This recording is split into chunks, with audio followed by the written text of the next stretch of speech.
What's up, everybody? Welcome back to my YouTube channel, where, of course, every Sunday we're on the charts, we're breaking down things, we're talking about trades for next week. And without further ado, let's get started. So, I said last week I was not going to trade. I said in last week's video I wasn't going to trade last week unless I saw a very nice, clean, high probability trade. So I actually did take one trade last week and it was profitable, and I took it on gold. And you guys know I'm still learning gold, but this one was like too good to pass up. So I want to mark it up and then show you guys, kind of like walk you guys through like what my mindset was and why I felt like I needed to get into this trade. So let's mark it up. Let's see, it was a buy for sure. Let me see, entry was 2672.07.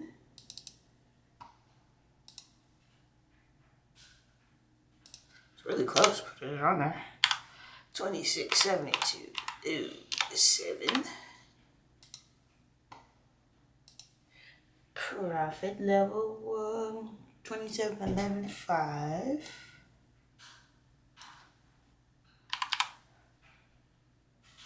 So 11.5.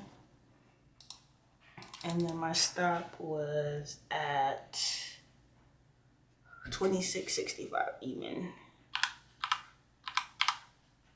Okay, so this was the trade that I took. So let's talk about what happened. So we're on the 4-hour chart, right? The 4-hour time period, and I was just looking at how gold was forming. So I told you guys that gold is primarily a bullish pair, so therefore I will be looking for buys. I don't think I want to counter like trend trade gold. It doesn't. I mean, there are times where it seems like it's probably like this is a nice, beautiful head and shoulders. Like maybe then, but like right now, I think while I'm still in my learning period, I just want to take buys on gold. So what I was looking at was like, okay, I was just looking at market structure. You guys know I always preach market structure. So I was like, okay, we had a nice high, we had a nice high low form here, then we had a nice high. So I know the market is looking to form another low or another higher low or another level of support. So when I was on the charts, I already saw this level of support form, so I marked it off and I said, oh, that's nice. And I was like, okay, so the only thing that I would need to enter is maybe like a bigger structure on lower time frame, or like a formation of another higher low. So as I was going through that process, like this bullish candle had already formed, and then these three bearish candles. So if you know anything about candlesticks patterns, I think this is three white soldiers, which is it is the cleanest, I would say, like bullish pattern. I think the bearish one is three black crows. But I actually see, anytime I see this pattern, and I've seen it in the past, it has always went bullish, and very bullish at that, like a very nice bullish push. So as I saw those three candles form, I said, wow, this candle looks like we might have an opportunity to get into a good entry right before this candlestick pattern forms. But because I was on the 4-hour, I knew it was going to take a while for this 4-hour candlestick to close. So I had to already tell myself be like very, very, very patient. First thing I did was go down to M30, and I was looking for any form of like bearish structure. So I wanted to see any form of like this, lower highs and lower lows, lower highs and lower lows, because what I wanted to do is kind of get in right on that break on the lower time frame and have my entry be like right here, and then we would take it off, right? So I get off here. So that's what I was looking for on M30. If you see right now, we already kind of had like that bearish structure forming. You know, we had this kind of a push, right? Another lower high, right? So it's like, okay, we still have lower highs forming. It wasn't until I saw this. This is like, not necessarily a break of structure, but you see that the buyers are starting to come into the market because it didn't even push price back to the last form of support, basically this point right here. So from here, I was like, okay, let me look where I am inside of the 4-hour candle. So I came back out. I was like, okay, I have until basically 10 o'clock to make my decision on whether or not I want to be in this trade. So I'm down at 30 minutes. I was like, well, I need more data. And then I'm like, all right, let's go. M15. M15 was the most beautiful structure. I said, okay, all I need is a bullish engulfing candlestick pattern, and I entered. And I'm not gonna lie, I missed the first one that I really wanted. I missed the second one too, and I missed the third one. But by this time, I was like, there's so many confluences as well as like confirmations for me to have been in this trade. I'm okay with entering in here. So I entered in here. I ride it out till that 4-hour candlestick close, right? Because I had like a bit of drawdown. Let me go back real quick because I think I had like a bit of drawdown at first, but once I saw this candlestick close like this, let me clean that up. Once I saw that candlestick close, once I saw this candlestick pattern, man, I was like, all right, it's just gonna take a matter of time and patience. And that's just what I did. Like, I let it ride, started going to profit, had a little bit of drawdown again, but I was like, I actually think we're gonna be okay. And sure enough, we were. And I think actually news had carried me a little bit because I think I took this. Yeah, I took this trade on Wednesday night into Thursday, and so this right here, the core retail sales is actually what carried this trade up. And I wanted this my TP to be on this daily level of resistance because we already had 2 previous points of where price came to this level and then it was rejected. So I didn't want to hold to find out if price was going to be able to pass it this time. I rather had just take my profits and leave, especially because you guys know I'm still new to trading gold. So that was my win trade that I took. Like, very good risk to reward ratio. Like, just a very clean trade. And it kind of makes me excited for trading gold because it was very clean entries. Like, I like clean entries. It lined up with structure nice. Like, I didn't have to guess. Not too many wicks, messing around with me on price action. So, very good potential on gold I could see right now for us to be catching some nice trades this year, especially with all the volatility in the news. So that was my only trade for the week. I am happy with it. We'll take a win, first win of 2025, and let's see if we can carry this momentum into next week. So for next week, we actually have a bunch of news. I'm expecting a lot of volatility. This is a week that I actually do plan to be trading, but still, again, I want to move very cautiously. I feel like the first quarter, I'll say, of this year is probably going to be a lot of volatility with the markets just getting in a new cabinet, new president, as well as, this is the first time, well, I don't know the first time in history, but I believe it is one of the first times, if not the most rarest times, where you have the government lining up under one political party. So I am expected to see a lot of things that will affect the dollar, especially on a macro level, but also definitely gold. So let's just keep those things in mind as we continue to have like news events, at least for this first quarter, so we can see, okay, how is price going to be settling to all these news and these new policy changes.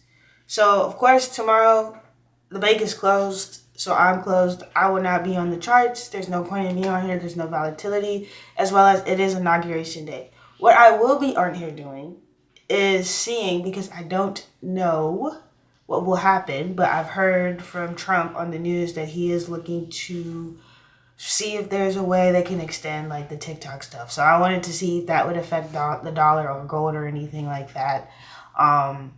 I know it's not just TikTok. There's like a couple other companies too that are also on the ban list, but definitely interested to see how those things affect the dollar because they're not like news events that have happened in the past.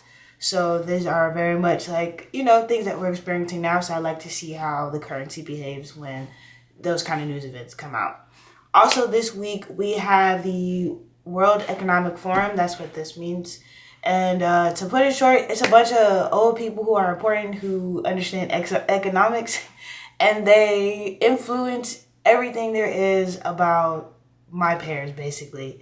I don't know exactly what they talk about at these meetings. If you really want to learn more, like I said, always go into here and read about these notes. But what I will be doing is probably tuning in like on TV, have it in the background, just to hear what they're saying, especially since this is like the World Economic Forum. And if you know anything about the dollar, it is the world form of trade currency. So it's very important that I hear what's going on and some of the points in the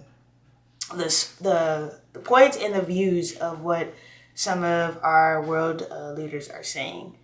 Then on Thursday we have unemployment claims. Look at this. We have four red news events back to back for the yen. I probably will have to see how how the market's behaving and then if I'm in any trades. Because I actually don't think I want to hold through all this. Most of these like news events, especially with the yen, happen while I'm asleep.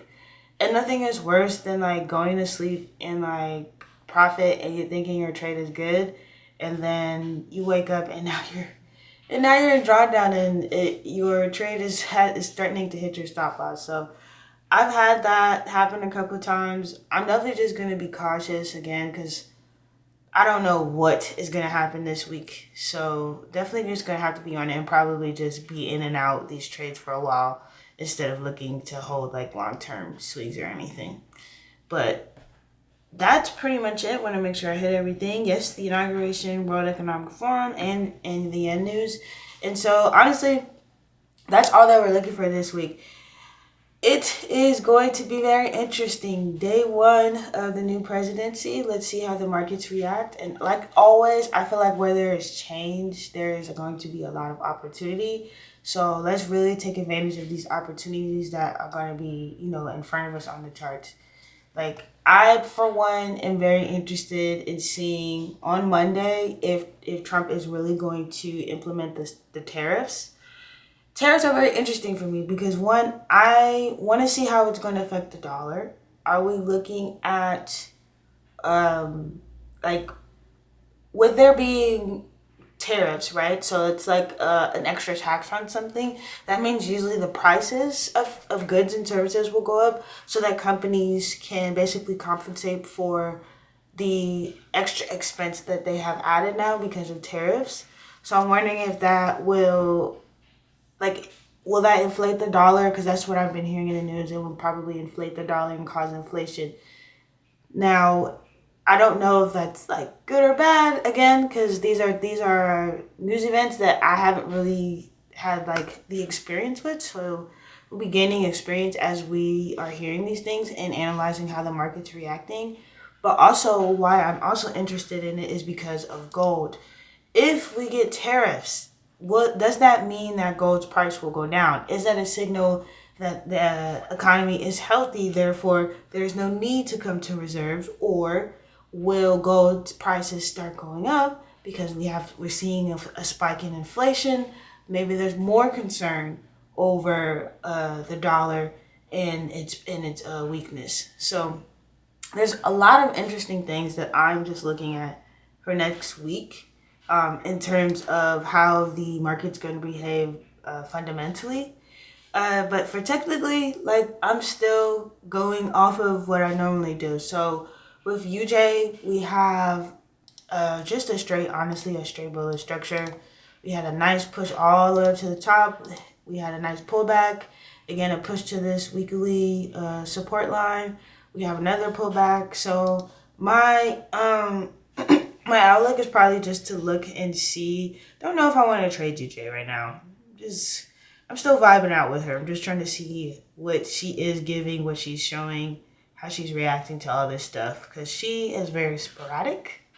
And I want to be very cautious with my capital right now, just because I want to make sure that I have, capital in the reserves ready for when I get those nice clean trades. So I'm not going to really push it right now with UJ unless, I see something clean like I did last week with gold. So my outlook is that we'll probably try to continue. We need some news, and we have news this week that will allow us to push through this ceiling, this resistance that we're having right here. And because it's a weekly one, it has to be very, very, very, very strong news in order to get us through, right? So we already had let me take this off, but we already had a support form right here with a bearish and a bullish candle. So already I know once the market opens, I don't know about Monday, but definitely by Tuesday, we'll see some kind of, bullish structure form if this support is supposed to hold, right? So all we have right now is we just have our candles on the daily showing us there's a support. There isn't any structure to support, but to add on to our bias of getting in for an entry. I did look at an entry as this was forming on Friday.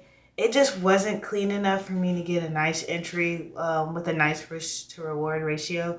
I really don't like to risk more than 36 pips on UJ. When I have in the past, it has actually hurt me more than helped me. So I am really stuck at max 30 pip stop loss. But yeah, I know right now, because we just saw that support form on the daily, we actually kind of want to see before I enter, I want to see if this support right here holds on H1. I would be looking on M4, M15 or M5 to see if we're gonna have a continuous movement of a bullish structure, or I would like to see if we're gonna have price pullback a little bit closer to this last resistance that it broke based on the H1 structure. Once we get a pullback from there, I would probably see that push, like I said, that we will be moving towards this weekly line and possibly through the weekly line, but we'll see based on the news events and honestly how everything goes with the inauguration and the World Economic Forum. So that's my outlook on UJ. Still not enough data, not enough technical movement, and definitely not enough confluences for me to be comfortable taking any trades right now, but we'll see as the week progresses. So for gold, we talked about it a little bit earlier when we did a trade breakdown. I'm still trying to figure out which time frame I like the most with gold. I don't know. It depends. Each time frame has its own perks. This is really clean for the daily, but I can't enter in on the daily, so I definitely need to be going down and seeing more and analyzing and stuff. But sometimes it could be a little bit too noisy. There's a lot more on H1. Sometimes I don't need to see all that, but I also like how H4 looks. So this is something we'll just gain, as we gain experience with gold this year. But honestly, with gold, I remember telling you guys earlier, I took this up to this daily resistance line because of those two previous points of price rejection. So again, we have on Friday another resistance form based on the same thing that we saw these two previous times. A bullish and a bearish candle, a bullish and a bearish candle, and guess what? We had a bullish and a bearish candle. So now what I am expecting is a pullback. That is where we're trying to figure out how far will this pullback be. We can have a pullback to this previous level of resistance, and then we can go, up. We can have a pullback all the way back to this previous H4 level of support, and then push back up through the ceiling. Or we can have a pullback all the way down to the trend line, which is what it's done in not this one, but this after that second rejection, it did pull back all the way to this trend line, based on this previous point of this is my point A for my trend line. This is my point B. So the next touch would be a third touch of point C, and then again we will be looking for it to possibly break through the ceiling. So it looks like again this week is going to be a lot of reading and waiting and analyzing a lot before we get into entries. But I do believe that we'll have the volatility to get into some nice entries. You just got to be on it, got to be ready, and got to be on it with the timing. So that's really all I'm looking for this week. I was going to say stay safe. If you're going to the inauguration, stay safe. It's going to be pretty cold here. And honestly, just keep your mind as calm as possible with all these news events, all these changes going on. It is very easily to kind of get caught up, especially like on social media and stuff. Like it's very easy to get caught up in like the emotions of it. But remember, as like a trader, like when you are on the charts, you have to be objective. You can't bring in your bias. The only bias that you should be based on like your technical structure or your trading plan. Let the charts be your safe space, I would say, of not having to have an opinion on all the political stuff, but just thinking about, because this is happening, this is how I'm going to react, And I really feel like that has helped me as I approach the charts. Like I can still feel whatever I want to feel, but on these charts, like I gotta be locked in and ready. Because at the end of the day, I'm here to make money, and I don't want to let anything stop that. So I hope that this week is good for you guys. I hope that it's profitable. I hope that you guys, see me back here next Sunday, and we'll do another breakdown. All right, guys, have a good week.